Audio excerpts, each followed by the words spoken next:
सर्वमङ्गलमाङ्गल्ये शिवे सर्वार्थसाधिके शरण्ये त्र्यम्बके गौरी नारायणी नमोऽस्तुते।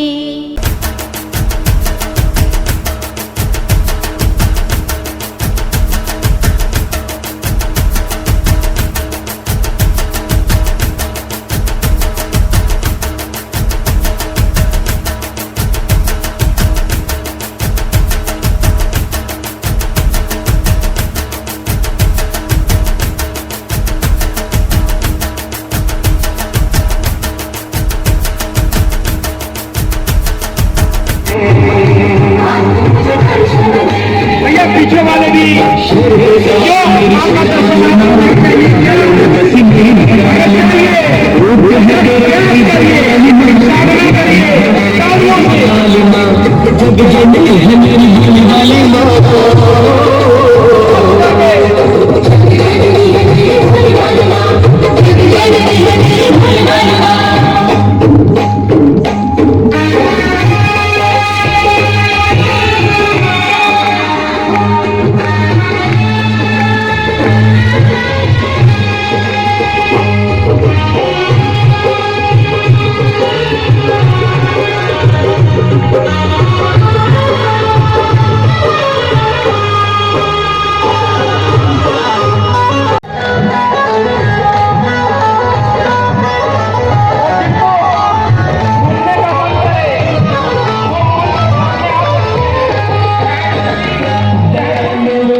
मुझे दर्शन दे, मुझे दर्शन दे, मेरे लोग के प्यास बुझा दे, नाथ मुझे दर्शन दे, मुझे दर्शन दे।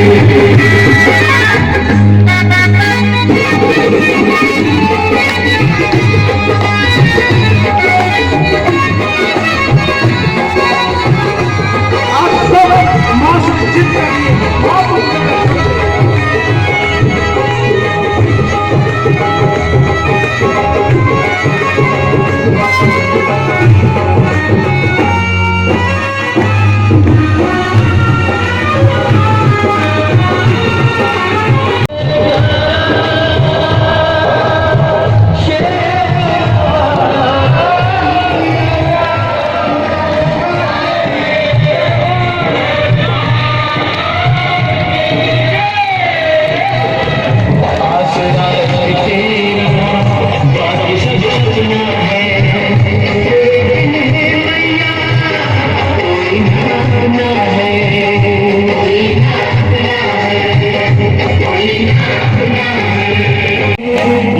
मुझे दर्शन दे,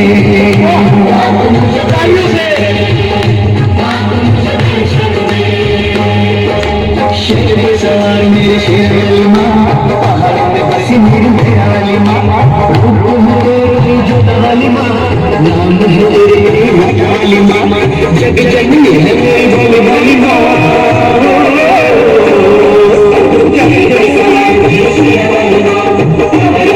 बोल साचे दरबार की। भैया एक बात कहें, अगर ताली भी हम ही बजाएंगे, कथा भी हम ही कहेंगे, जोश में हम ही रहेंगे, तो भैया याद रखिएगा पुण्य भी हम ही लेके जाएंगे। और इस मामले में हम बड़े कंजूस हैं, एक भी ढेला आपको देने वाले नहीं। अगर आप चाहते हैं कि पुण्य आप भी लेके घर जाएं, तो जरा सा साधना में आइए। बिना पसीना बहाए तो भगवान को भी नहीं कुछ मिला महाराज, तो हमें आपको कैसे मिलेगा। तो हमें कोई दिक्कत नहीं है, आप आराम से बैठ के पिक्चर देखिए टीवी की तरह, हमें कोई दिक्कत नहीं है। लेकिन सारा पुण्य यहां तक कि आप वाला भी बटोर लूंगा। सोच लीजिए, खाली हाथ आए थे खाली हाथ जाएंगे। अगर चाहते हैं कि झोला भर भर के यहां से पुण्य ले जाएं, जो काम आएगा, ये जीवन का ये 9 दिन जो है ना, आपके पूरे जीवन को संवारने की ताकत रखता है महाराज। इसलिए ये 9 दिन मां की साधना में गुजारिए, फिर देखिए ना जीवन अपने आप संवरता चला जाएगा। क्यों अच्छा नहीं लगा? तो भैया मेरे साथ जोश में आइए। नॉर्मल अवस्था में मुझसे आप मिलेंगे ना तो इतना जोर इतना जोश अब इस उम्र में होती भी नहीं थी, लेकिन ये तो माँ की कृपा है। यहाँ बैठते ही पता नहीं मैया की क्या कृपा होती है, माँ की कृपा हो जाती है। एक कथा में मैं उतरा मंच से, एक बहुत बूढ़ी माँ ठीक से खड़ी भी नहीं हो पाती थी, मेरे नजदीक आई। अक्सर लोग आते हैं मुझसे उतरते ही प्रणाम करने, मुझसे बात करने। तो बहुत से भक्त हैं जो रुके रहते हैं कि महाराज जी उतरेंगे तो पैर छू के तभी घर जाएंगे। तो उसमें एक बूढ़ी माँ आई, उनको 2 लोग पकड़े हुए थे। तो कहीं दादी है मेरी, आपसे मिलने के लिए काफी परेशान है। हमने कहा अरे मैया आओ। तो आकर के लोग मेरा पैर छू रहे थे, उन्होंने मेरा हाथ पकड़ लिया और उनके हाथ ऐसे ऐसे कांप रहे थे। तो हम सोचे देखें अच्छा क्या करती हैं। हाथ पकड़ा ऐसे ऐसे कांपते हुए और अपनी आंखों से लगाया, फिर अपने सर पे लगा लिया। हमने कहा मैया ये क्या कर रही हो? तुम्हारा हाथ मेरे सर पर होना चाहिए, ये तुम क्या कर रही हो? तो कहती क्या है, भैया हो 2 दिन से हम आ रहे हैं, वहां व्यासपीठ पर आप दिखते ही नहीं। हम कहे मैया ये बड़ा गड़बड़ बात, ऐसा मत कहो। हाँ, लोग कहेंगे आप जब दिखते नहीं हो तो क्या फायदा आने से। तो कहते नहीं आप दिखते नहीं हो, है ना, हमें तो आप वहां पर बैठते ही मुझे तो लगता है कि आप वहां नहीं, स्वयं साक्षात मैया आके बैठ गई है और जो कुछ आप बोल रहे सब मैया बुलवा रही है महाराज। हमने कहा हाँ मैया आप बिल्कुल सही कहती, जो कहती है सब मैया कहती है ना। मैं तो क्या हूँ, बस यूं ही हूँ, बस माँ का प्यार है, माँ का दुलार है। इस नाचीज को भी उन्होंने चीज बना दिया। ये मेरी मैया के सिवा कोई और कर ही नहीं सकता, कोई और कर ही नहीं सकता। तो एक बार बोलिए ना जयकारा शेरा वालिदा, बोल साचे दरबार की। मजा नहीं आया? थोड़ा सा जोर से। हाँ अब तो लग रहा है कि थोड़ा पुण्य कमाने की इच्छा है, तो थोड़ा एक बार और ना, है ना, झोला खोल के आज पुण्य भर के ले जाएंगे, ठीक है ना? क्योंकि अभी माँ प्रकट होने वाली है। ऐसे बोलेंगे तो माँ कहेगी अरे हटाओ, ये सब हमको उतना प्यार ही नहीं करते। तो करते हैं ना माँ से प्यार? अरे मुंह से बोलिए ना हाँ करते हैं माँ से प्यार। तो फिर तालियों के साथ जयकारा लगाएंगे, जयकारा शेरा वालिदा, बोल साचे दरबार की। ये हुई बात, ये हुई बात। आइए आगे चलते हैं। तो इस तरीके से उसने माँ का भजन किया, और जब माँ का भजन किया तो माँ साक्षात प्रकट हो गई। कहने लगे अरे पुत्र तेरी साधना से मैं प्रसन्न हो गई हूं, बोल तुझे क्या चाहिए? कहा माँ तुझसे क्या मांगू, तू तो सब जानती है, तुझसे क्या छुपा है? माँ खुद कहने लगी जा बहुत जल्द अब तेरा दिन बदलने लगेगा। अभी एक रथ आएगा, उसे स्वीकार कर लेना। वो रथ मेरे द्वारा भेजा जाएगा, एक व्यक्ति लेकर आएगा। उस रथ में सारे तरह के हथियार होंगे। अभी तक तू पैदल है और एक राज्य का राजा बनने के लिए तुझे कुछ चीजें चाहिए होंगी, वो सब उस रथ में शामिल है। और बेटा तू यहां से उस रथ पर बैठ करके काशी की ओर चल, ये मेरा आदेश है, बाकी सब मैं देख लूंगी। उसने कहा जैसी मां आपकी इच्छा। और मां अंतर्ध्यान हो गई। अचानक एक बहुत बड़ा रथ, बड़ा आलीशान रथ एक लिए एक नवयुवक आया। पूरा देखने में इतना शानदार रथ था कि सूर्य की रश्मियां उसमें से फूट रही थी। जब मां देती है तो ऐसे देती है महाराज, मां जब देती है तो ऐसे देती है। तो कुल उस व्यक्ति ने कहा ये मैं आपके लिए लाया। उसने कहा शिरोधार्य है, स्वीकार है। फिर वो व्यक्ति चला गया, वो रथ लेकर के अपनी माँ के पास गया।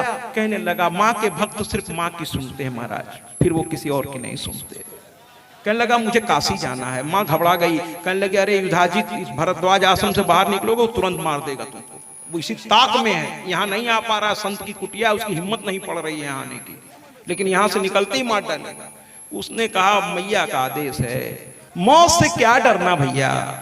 मैं ऐसे तो बहुत कम फिल्में देखता हूं, लेकिन फिल्मों में भी कुछ अच्छी बात है, ऐसी नहीं कि अच्छी बात है, अच्छी फिल्म देखी, अच्छी बात है। एक फिल्म मैंने देखी थी, उसका एक लाइन मुझे बड़ा अच्छा लगा था।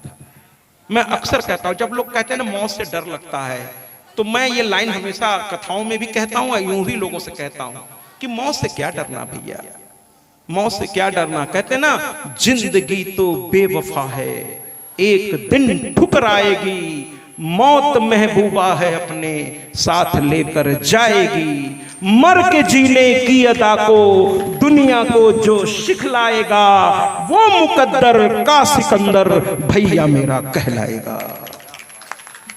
ये एक फिल्म का गीत है, वहां के नायक पर यह फिल्माया गया है।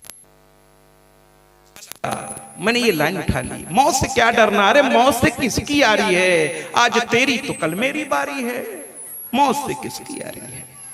तो सुदर्शन ने कहा डरने की कोई आवश्यकता नहीं, मां मेरे साथ है। मां ने कहा मुझे भी ले चल, जहां जिएंगे साथ मरेंगे साथ, मुझे भी ले चल। उसने मां को भी बैठा लिया रथ में, गुरु को प्रणाम किया। गुरु ने कहा जा, अब तुझे मां के दर्शन हो गए, अब और किसी आशीर्वाद की तुझे आवश्यकता नहीं है। लेकिन सुदर्शन ने कहा ना ना ना ना, बिना गुरु के तो सवाल ही नहीं है महाराज, है ना। तो कुल मिलाकर के गुरु का आशीर्वाद लिया, मां को साथ में लिया और चल पड़ा। और उधर मां जो है पहुंच गई काशी में राजा सुबाहु। एक बहुत, मैंने कहा ना मां की कथा प्रतिदिन आपको रोमांचित करेगी। अब मैं बनारस में एक ऐसे स्थान का नाम बताने वाला हूं जो प्रत्यक्ष है। अगर किसी को श्रीमद् देवी भागवत पर संदेह हो ना, तो इस कथा के माध्यम से वो स्थान आने जा रहा है। और अब क्या संदेह होना चाहिए, मैं अभी उस स्थान को आपको बताने जा रहा हूं, लेकिन थोड़ा इस कथा में वो आने दीजिए, वो समय आने दीजिए, अभी बता दूंगा तो एक्साइटमेंट खत्म हो जाएगा। तो वहां के राजा थे सुबाहु, उनकी पुत्री थी, बहुत ही प्यारी थी, लीलावती। वो शशिकला माफी चाहूंगा, शशिकला बहुत ही प्यारी थी।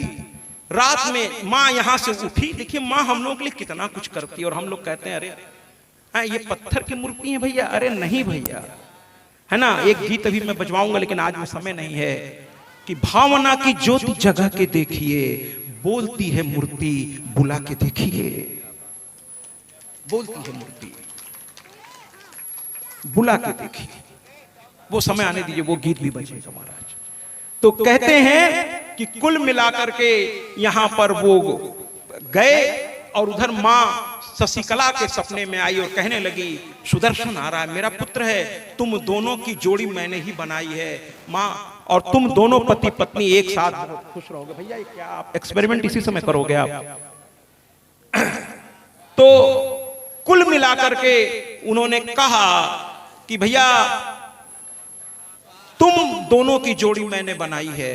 शशिकला उठी, उसको पता चला उसके पिता ने स्वयंवर की रचना की है। पिता से कहा मैंने मां का आदेश मान लिया है, बिना देखे सुदर्शन को अपना पति स्वीकार। पिता कहने लगे अरे क्या कर रही हो, वो जंगल में रहता है, उसके राज्य से उसको निकाल दिया गया है, तुमको वहां बड़ा दुख होगा। वो कहने लगे हमें कुछ नहीं मालूम, मैया का आदेश है, हमें मैया का आदेश का पालन करना है।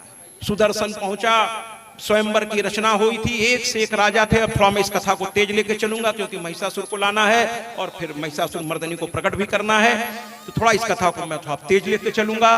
तो कुल मिलाकर के सुदर्शन जो है अपना पहुंचा, स्वयंवर में राजा बैठे थे, कहने लगे अरे इसको कौन पूछेगा।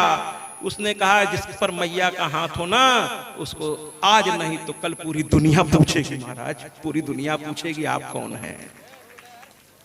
तो एक बैठ गया, लोगों ने कहा हट तू हम लोग साथ क्या बैठ रहा है। लेकिन सभा में सुदर्शन बैठा था और वो लड़की जो है अंदर अंदर अपने माता पिता को बता चुकी थी कि मैं सिर्फ और सिर्फ सुदर्शन से ही विवाह करूंगी। चूंकि इच्छा स्वयंवर था, पहले कन्याओं का अधिकार था वर चुनने का, अधिकार आज भी है महाराज, लेकिन माता पिता देखिए बहुत चिंतन करके वर को ढूंढते हैं महाराज, है ना। देखिए लव मैरिज मैं बच्चियों से कहना चाहूंगा, इसलिए मैं चाहता हूं, लेकिन पता नहीं यहाँ का कैसा समाज है मुझे नहीं मालूम, वरना और जगहों पर धीरे धीरे भीड़ इतनी आने लगती है, वो जान जाते हैं कथा की शैली से, अपने बच्चों को भी ले आते हैं। क्योंकि ये कथा मैं बच्चों को भी समझाना चाहता हूँ, मैं कन्याओं से कहना चाहता हूँ कि पुत्रियों अपने माँ बाप पे भरोसा करो, वो आपके लिए बेहतर से बेहतर लेकर के आएंगे आपके पास। लेकिन अगर ये जो समाज, ये जो मोबाइल है, जो पिक्चरें हैं, ये आप जो को भ्रमित करने रही है तरह तरह से, वो है ना, ये जो लव मैरिज होती है ना महाराज, ये टिकती नहीं है। ये केवल आकर्षण है। जैसे ही आकर्षण खत्म होता है, दोनों एक दूसरे से कल तक कहते थे आई लव यू, और 10 ही दिन बाद जब नशा उतरता है तो कहते हैं आई हेट यू। 10 दिन में नशा उतर जाता है ये लव मैरिज का। जब नमक तेल, हम तो कहते हैं लैला मजनू की भी शादी करा दिया गया होता, और जब नून तेल लकड़ी में पड़ते हैं ना महाराज, तो आपस में सर फुटौल करते, काहे का लैला और काहे की मजनू। ये नमक तेल गृहस्थी बड़ी कठिन है। तो बड़े विधान के साथ, ब्राह्मणों की देखरेख में, वैदिक मंत्रों में, माँ पिता के आशीर्वाद के साथ विवाह कीजिए महाराज। अरेंज मैरिज कीजिए, लव मैरिज मत कीजिए। जो माता पिता कर दें उसको करिए। और फिर वो पुराने जमाने में कन्या वर को नहीं देखती थी, वर कन्या को नहीं देखता था महाराज, लेकिन माता पिता पर भरोसा था कि हमारे लिए जो भी चुनेंगे अच्छा। और जब मिलन होता था उसके बाद धीरे धीरे वो प्यार में बदलता था मिलन, और वो प्यार जितना शाश्वत होता था महाराज, वो आज देखने को बहुत कम नसीब होता है, बहुत कम नसीब होता है। कुल मिलाकर के इन्होंने कह दिया मैं सुदर्शन को ही मानूंगी, और पिता ने भी स्वीकार कर लिया। रात के अंधेरे में सुदर्शन से उनका विवाह कराया। सुदर्शन ने कहा अब हमें जाने की इजाजत दीजिए, घर जमाई बन के नहीं रहना है मुझको, मैं माँ का भक्त हूँ, मुझे जाने की इजाजत दीजिए। कहने लगे अरे पुत्र यहीं रहो, मेरा आधा राज्य तुमको मैं दे देता हूँ, आधा अपने लड़के को दे दूंगा, दोनों यहीं आराम से रहो।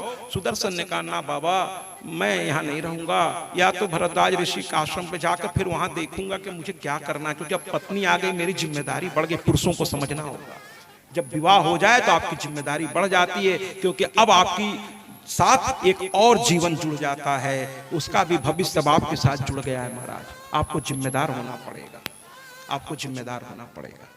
तो कुल मिलाकर के महाराज ये कहने लगा कि नहीं मुझे आप जाने दीजिए, मैं भरद्वाज गुरुजी के पास जाऊंगा। जब मन में दुविधा हो तो संतों से थोड़ा पूछना चाहिए क्या करना है, क्या गुरुजी से पूछूंगा आगे क्या करना है। जैसे ही ये बाहर निकला, युधाजित पूरी सेना के साथ घेर लिया और राजाओं को भी उकसा दिया। दुष्ट आदमी खुद तो भिड़ते ही हैं, दूसरों को भी उकसाते रहते हैं, उल्टा सीधा। जब कोई किसी की बुराई करे ना महाराज, एक बात समझ लीजिए, जब कोई किसी की बुराई करे तो आप समझ लीजिएगा कि जिसकी ये बुराई कर रहा है निसंदेह, अगर कोई श्रेष्ठ व्यक्ति की मैं बात कर रहा हूं, कोई वाकई गलत है तो ठीक है महाराज, लेकिन कोई श्रेष्ठ व्यक्ति की बुराई, जब वो कुछ भी ऐसा कोई काम नहीं कर रहा, वो संसार के भलाई में लगा हुआ है, कुछ अच्छा कर रहा है, लोग उसकी प्रशंसा भी कर रहे हैं, लेकिन हर जगह कुछ दुष्ट होते हैं, तो जब ऐसे व्यक्ति के बारे में कोई बुराई करे तो आप समझ लीजिएगा कि जिसकी ये बुराई कर रहे हैं वास्तव में वो बहुत श्रेष्ठ है, वो है अपनी मस्ती में, वो रात दिन अच्छे कामों में लगा है, और ये खा रहे हैं अपना, पहन रहे हैं अपना, लेकिन रात दिन उसी की बुराई करने में लगे हैं। इसका मतलब है कि इनसे वो ज्यादा बड़ा है, इसलिए ईर्ष्या में पड़कर ये अनाप शनाप बके जा रहे हैं महाराज, अनाप शनाप बके जा रहे हैं।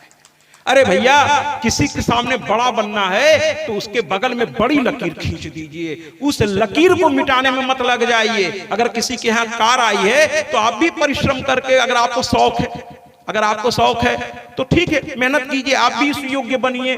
लेकिन ये क्या है कि आप एक गड्ढा उठाकर, एक पत्थर उठाकर अच्छा सिसवे तोड़ देते हैं, इनका पंचर कर देते। भैया, नकारात्मक सोच से कोई फायदा होने वाला नहीं है, लेकिन कड़ी प्रतिस्पर्धा, पॉजिटिव सोचिए। इन्होंने किया है अच्छा काम, इन्होंने ये किया है, मैं भी करूंगा।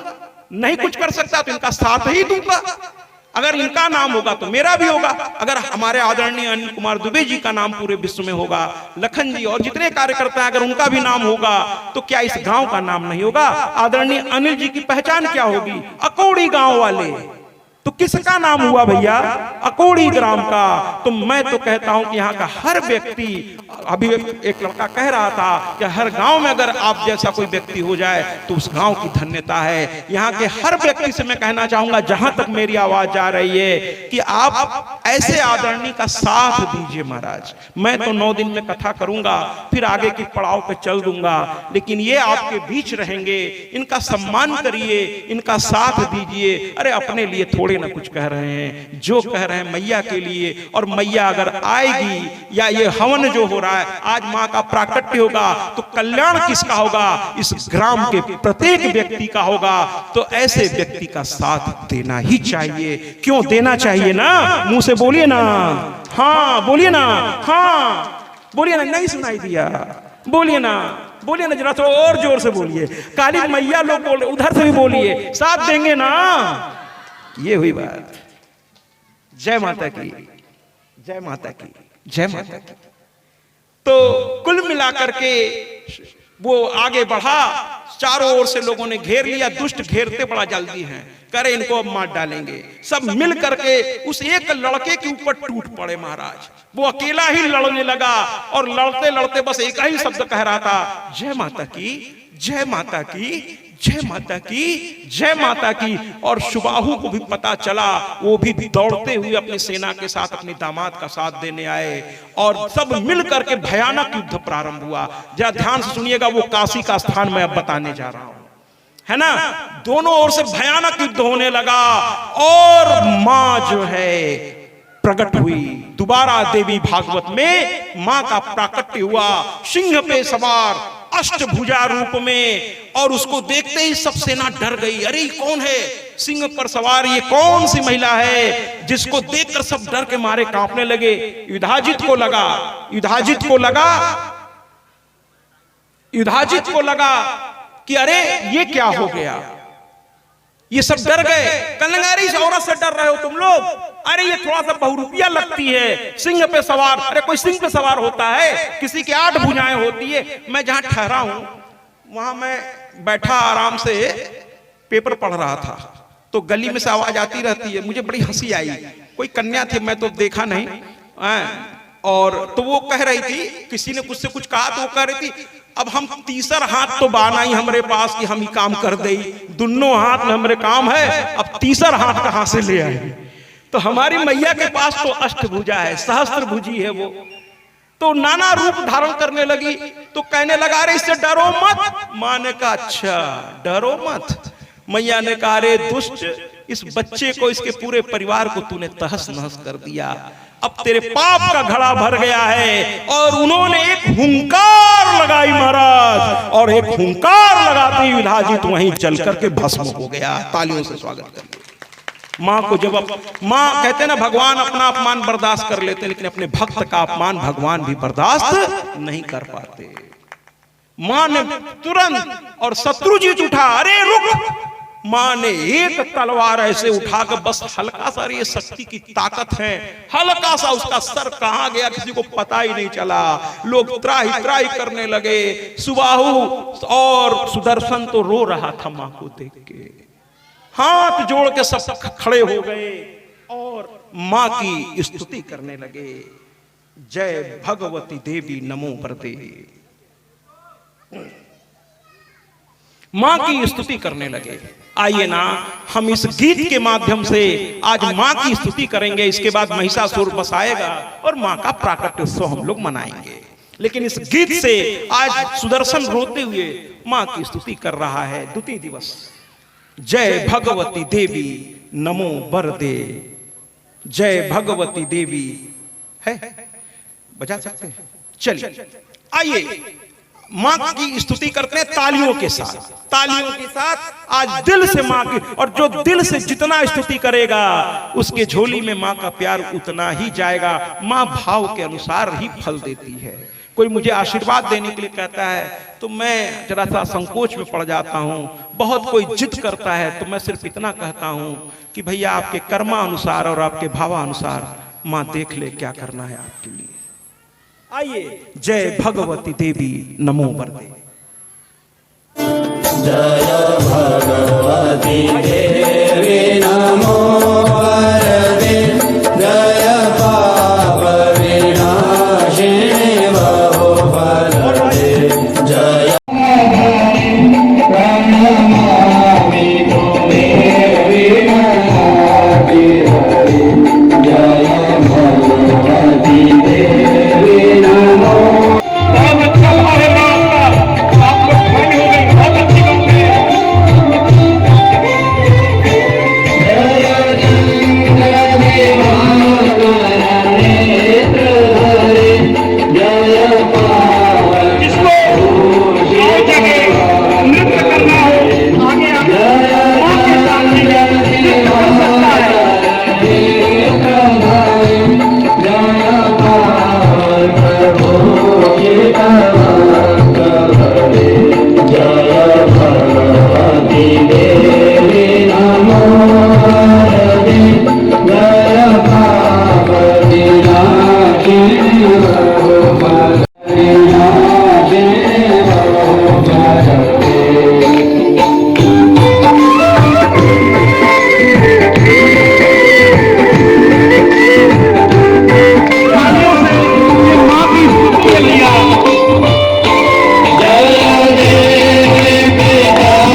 माँ ने कहा बोलो तुझे क्या चाहिए? तो कहने लगे माँ वाराणसी को छोड़ के मत जाना। कहने लगी माँ अरे तेरे पास तो बाबा हैं। तो कहे बाबा हैं तो क्या हुआ, गौरा भी तो होना चाहिए ना माँ।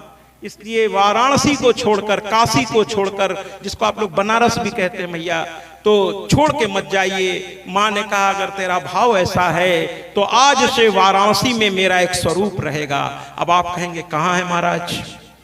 तो जब अब की बार आप बनारस जाइए, काशी जाइए दर्शन करने बाबा का, तो वहां एक स्थान है, आप में से बहुत लोग जाते भी होंगे, दुर्गा कुंड। दुर्गा कुंड है, वहां मां का प्राकट्य अपने आप हुआ है। और वहां लिखा हुआ है, ये जो कथा मैं बोल रहा हूं, वहां पत्थर पे ये लिखा हुआ है कि राजा सुबाहु के वर मांगने पर, मां के आशीर्वाद देने पर ये मूर्ति यहां प्रकट हुई। और उसका दर्शन करना बड़े भाग्यशालियों को नसीब होता है। दुर्गा कुंड, उसी के बगल में मानस मंदिर है और उससे थोड़ी दूर पर संकट मोचन हनुमान मंदिर है। उसकी भी अपनी एक कथा है, वो कभी मैं आपको अलग से सुनाऊंगा, मानस मंदिर का और संकट मोचन का। लेकिन यहाँ दुर्गा कुंड की बात हुई। अब उन्होंने सुदर्शन की ओर देखा, कहे पुत्र तू क्या चाहता है?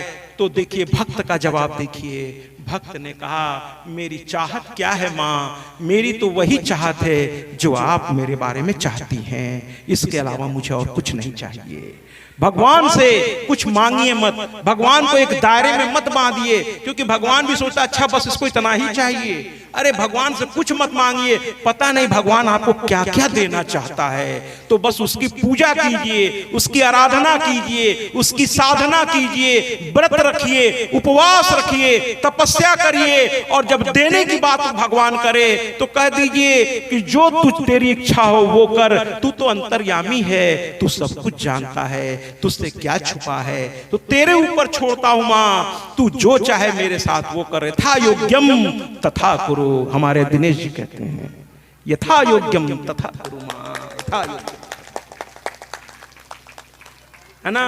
जब क्षमा प्रार्थना होता है तो उसमें ये शब्द आता है यथा योग्यम तथा कुरु।